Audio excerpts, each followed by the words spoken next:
Yeah, Elvis is definitely a perfect paradox of kitschy and glamorous. I mean, he managed to straddle all the worlds. You know, he went into the juke joints and black culture and brought that out and said, look, isn't this exciting, to the white little kids who knew it was there, and he fused them both together, for which, of course, the blacks have every right to dislike Elvis, because he was just this pretty white face who sang like a bird, who could go infiltrate their culture and rubber stamp it and then make it all okay and get popular and make millions of dollars with it. But the thing that's fascinating to me is that he did go through all the social strata, from poverty, to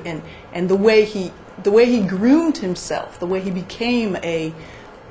idol, from taking care of his hair when he was in high school to always pressing his clothes neatly, sort of things we should all take a little more concern about here. But then how he became what he had hoped to become, this incredible icon. How he somehow instinctively knew how to get there is even interesting to me. I think you said last time you said something about that he was you were interested by him because you would look at pictures of him and he was very readable or vulnerable in some way, and that other celebrities kind of